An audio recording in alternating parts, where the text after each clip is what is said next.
জামাত এবং বিএনপি মিলে বাংলাদেশকে ওই কৃত্রিম বিভাজনের মধ্যে, যেই বিভাজন আমরা 5 তারিখে অতিক্রম করে গেছিলাম, সেই বিভাজনের ভিতরে আবার বাংলাদেশকে তারা ঠেলে এই পুরনো জায়গার মধ্যে ঠেলে দিচ্ছে। 71 নিয়ে কোনো তর্ক হতে পারে না বাংলাদেশে। 71কে যারা তর্ক করে এদের জিপ টেনে ছিঁড়ে ফেলার নমুনা আসলে এই 5ই আগস্ট দেখাইছে মানুষ। হাসিনাকে এখানে টিকতে দেয় না। যারা খুন করছে এখানকার মানুষের সম্পদ লুট করার জন্যে, যারা সম্পদ লুট করে বিদেশে পাচার করছে, তাদের আসলে পাচারের বিরুদ্ধে, তারা যারা পাচারকারী তাদের বিচারের জন্য আমরা কোনো ট্রাইব্যুনাল করি নাই। তাদেরকে ধরে এনে তাদের সম্পদ পুনরুদ্ধার করা এবং এইটা আসলে কি করব, জনগণের মধ্যে কিভাবে, জনগণের জন্য কিভাবে বিনিয়োগ করব, জনগণের কর্মসংস্থানের কি ব্যবস্থা করব, এটা নিয়ে আমরা কোনো আলাপ করি নাই।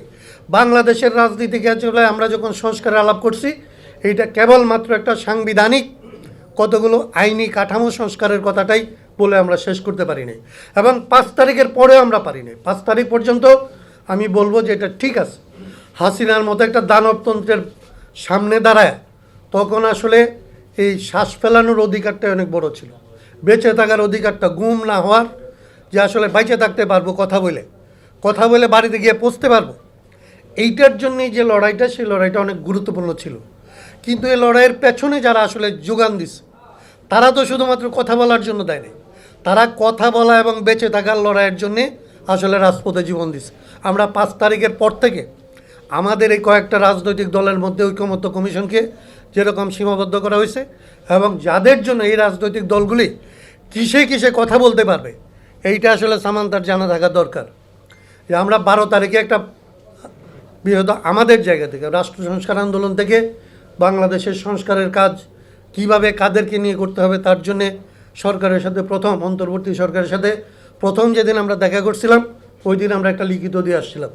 এটাকে আসলে ডাস্টবিনে ছুঁড়ে ফেলাই দিচ্ছে। আমাদেরকে আসলে এগুলি রাষ্ট্রের সংস্কার করবে কি, এইটা নিয়ে রাষ্ট্র সংস্কার আন্দোলন যারা 12 বছর অন্তত এই বিষয়ে কাজ করছে, জেএসডি বলতেছে আসলে 72 সাল থেকে এরকম আসলে বিকল্প রাষ্ট্র কাঠামো নিয়ে কাজ করছে, তাদের সাথে আসলে এই তত্ত্বাবধায়ক সরকারের আলাপ করার সময় হয় নাই। তারা নিজেদের মতো হোমওয়ার্ক করছে, তারা নিজেদের মতো করে এটা বুঝতে চাইছে, না বুঝলে বাইরে থেকে হায়ার করে লোক আনতে চাইছে, জনগণের সাথে তারা আলাপ করতে চায় নাই। এখন বলতে পারেন যে ওই আলাপ তখন করেন নাই কেন?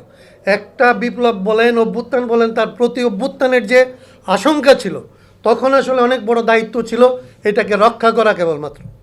সেটা রক্ষা করার জন্যে অনেক জিনিসকে আমাদের ছাড় দিতে হয়েছে, কিন্তু এই 2 বছর পরে অনেক জিনিস আজকে আসলে আবার নতুন করে বলতে হবে এই জন্যে যে 47 থেকে 24 পর্যন্ত এই যে আমাদের বড় বড় বিজয় এবং এই বড় বড় বিজয়ের পরে যে আসলে আমরা প্রতারিত হই, এই বিজয় নিয়ে আমরা বিজয়ের দিকে যতটা ধাবিত হই, কেন আমরা প্রতারিত হই এবং প্রতারণা থেকে আসলে রেহাই পাইতে হলে কী রকমের রাজনীতি, কী রকমের রাজনৈতিক সংগঠন, কী রকমের কর্মসূচি, কী রকমের কর্মকাণ্ড, এইটা কী রকমের রাজনৈতিক সংস্কৃতি আমাদের লাগবে, এটা নিয়ে আমরা আলাপ করার সুযোগ পাই না।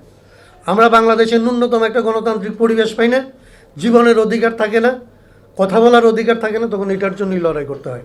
এবং যেটা বলে শুরু করছিলাম, আজকে বাংলাদেশকে আবার ওই জায়গার মধ্যে জামাত এবং বিএনপি মিলে বাংলাদেশকে ওই কৃত্রিম বিভাজনের মধ্যে, যেই বিভাজন আমরা 5 তারিখে অতিক্রম করে গেছিলাম, সেই বিভাজনের ভিতরে আবার বাংলাদেশকে তারা ঠেলে এই পুরনো জায়গার মধ্যে ঠেলে দিচ্ছে। 71 নিয়ে কোনো তর্ক হতে পারে না বাংলাদেশে। 71কে যারা তর্ক করে এদের জিপ টেনে ছিঁড়ে ফেলার নমুনা আসলে এই 5ই আগস্ট দেখাইছে মানুষ। হাসিনাকে এখানে টিকতে দেয় না। 71কে নিয়ে তর্ক করবে কি? মানুষের অধিকার নিয়ে তর্ক করার অধিকার দেয় নাই আসলে হাসিনাকে। তাহলে 71 নিয়ে যারা তর্ক করতে চায়, অভ্যুত্থান নিয়ে যারা তর্ক করতে চায়, ওরা তো কৃত্রিমভাবে অতীতে যেরকম করে যে জিনিসগুলি আসলে বাংলাদেশের রাজনীতির প্রসঙ্গ হওয়ার কথা না, বানানো প্রসঙ্গ, বানানো ইস্যু, জনগণকে বিভাজিত করার ইস্যুগুলিকে যারা আসলে এর আগে নিয়ে জনগণকে বিভক্ত করে যারা খেলছে, একইভাবে এই অভ্যুত্থানের পরে, এই নির্বাচনের ভেতর দিয়ে আবার নতুন করে সংস্কারকে নিয়ে এই খেলাটা খেলতেছে। আজকে রুমিন যে কথাটা বললো, এই কথাটা হচ্ছে খুবই অন্তঃসার শূন্য। আমি বলবো রুমিনের আরও ভালো করে জবাব দিতে হবে, এবং রুমিনও উকালতি করে, আমিও ধরেন উকালতি করি। আজকে যদি রুমিন বলে যে আসলে আমি সংবিধানের আর এই সংসদ সদস্য হিসেবে শপথ নিয়ে সংস্কার পরিষদের শপথ নিলে পরস্পর বিরোধী হয়, তাহলে আসলে রুমিন এই সংসদে শপথ নিতে পারে না।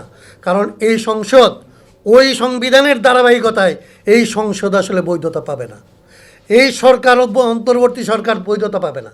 অন্তর্বর্তী সরকারের বৈধতা যদি থাকে, এই বাংলাদেশের এই নির্বাচনের যদি বৈধতা থাকে, এই সংসদের শপথ নেওয়ার যদি বৈধতা থাকে, তাহলে গণভোটেরও বৈধতা আছে। এবং গণভোট সংবিধানকে আসলে পরিবর্তন করার জন্যে রুমিনদেরকে দুইটা ক্ষমতা দিছিল। একটা ক্ষমতা তাকে সংস্কার পরিষদের সদস্য হওয়ার ক্ষমতাও দিছে। সেই ক্ষমতা তাকে কেবলমাত্র বাধ্য করেনি, তাকে ক্ষমতা দিছে। এবং সেই ক্ষমতা সে নিতে যদি দ্বিধাগ্রস্ত থাকে, তাইলে সংসদ সদস্য হিসেবে ক্ষমতা নিতে পারে না। আসলে এই জায়গাগুলিকে যদি আমরা অকারণে আওয়ামী ঘরানায় আওয়ামী বৈধতার পথ ধরে যদি আমরা বৈধতা খুঁজতে যাই, তাহলে আজকে রুমিন যেটা বলতেছে, কোনো দিন যদি তর্ক ওঠে, কোনো দিন নেই, তর্ক এখনই উঠছে যে আসলে শেখ হাসিনার বাইরে তাহলে আপনি বাংলাদেশে আর বৈধ প্রধানমন্ত্রী পাবেন না। অতএব আত্মবিধ্বংসী আত্মবিনাশী তর্ক আমাদের আসলে কমাইতে হবে।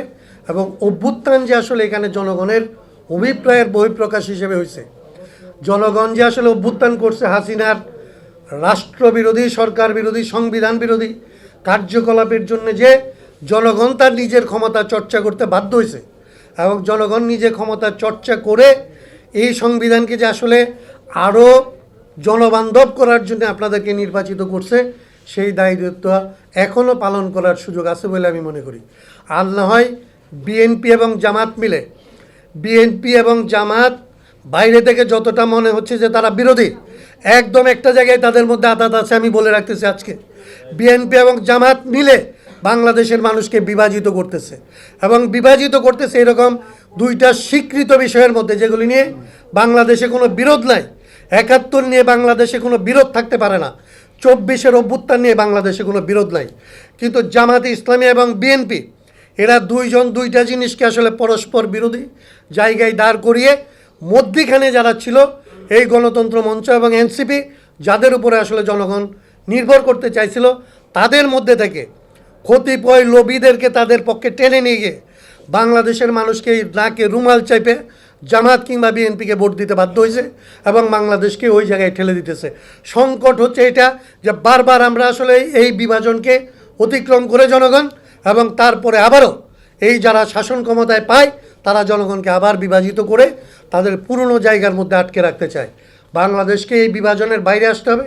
বাংলাদেশকে এই অভ্যুত্থানের মধ্যে এবং ৭১-এর মধ্যে, ৪৭-এর মধ্যে, ৯০-এর মধ্যে এই জনগণ, বাংলাদেশের মানুষ, তারা যে শোষণমুক্ত এবং একটা ন্যায়ের গণতান্ত্রিক অধিকারের যে রাষ্ট্র বানানোর জন্য ব্রিটিশ বিরোধী লড়াই শুরু করছিল, সেই লড়াইয়ের এইবার একটা পূর্ণাঙ্গ সমাপ্তি হইতে পারত।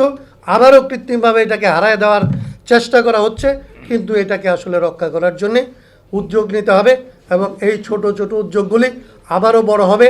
এবং আমি মনে করি না যে বাংলাদেশে বারবার পরিবর্তনের জন্য জীবন দিতে হবে। বাংলাদেশের মানুষ যদি এটা জানে এবং বাংলাদেশের মানুষ যদি রুখে দাঁড়াইতে পারে, তাহলে আমরা দেখছি যে যদি ঢাকা শহর দাঁড়ায় তাহলেই আর্মি আসলে চুপ হয়ে যায়।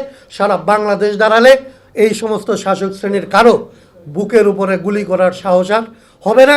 কারণ আবু সাইদরা এটা শিখাইছে যে গুলি করে আসলে থামানো যায় না, বন্দুকের ঘাটতি হয়, গুলির ঘাটতি হয়, বাংলাদেশে বুকের অভাব হয় না। এবং বাংলাদেশে বুককে ছিদ্র করে বাংলাদেশের মানুষের আকাঙ্ক্ষাকে এখান থেকে নিশ্চিন্ত করতে পারবে, এইটা আমি বাংলাদেশে বিশ্বাস করি না। সেই জন্য আমি মনে করি আগামীর লড়াই শান্তিপূর্ণ পথেই, গণতান্ত্রিক পথেই, যেই বাংলাদেশ আমাদের নির্মাণ করার জন্য আমাদের ছেলেরা জীবন দিয়ে গেছে, সেই জীবনকে আসলে আমরা সার্থক করে তুলব। এবং তার জন্যে আমাদের নিজেদের মাথাকে পরিষ্কার করতে হবে, আমাদের নিজেদের বিবেককে পরিষ্কার করতে হবে, আমাদের নিজেদের ছোট ছোট এই সমস্ত লোভ এবং ছোট ছোট এই সমস্ত লাভের জায়গা থেকে বেরিয়ে সত্যিকার অর্থে একবার হইলেও সাধারণ মানুষ যেভাবে আসলে তার জনগণের জন্য জীবন দিতে আসে, আমরা জীবন যদি নাও দেই, তাদের কাছাকাছি মানুষ হওয়ার চেষ্টা করলে, আমরা যারা নেতৃত্ব দেই তাদের মধ্যে ওই জীবন দেওয়া মানুষদের শততার শতভাগের এক ভাগ যদি আমাদের মধ্যে আমরা ধারণ করি, তাহলেই বাংলাদেশ পরিবর্তিত হবে। এবং সেই পরিবর্তনের আকাঙ্ক্ষায় জুলাই বারবার, যতবার এটা পরিবর্তন না হবে, জুলাই ততবার আমাদেরকে আসলে এই কথা স্মরণ করানোর জন্য আসতে থাকবে। এবং আজকে এইখানে কথা বলার সুযোগ দেওয়ার জন্যে এবং আপনারা এই আয়োজন করার জন্যে জুলাইয়ের শহীদদের প্রতি, জুলাইয়ের আক্রান্তদের প্রতি আবারও শ্রদ্ধা জানি। আমি আমার কথা এখানে শেষ করছি। changeTV.press, এক ফোঁটা হলুদও নেই।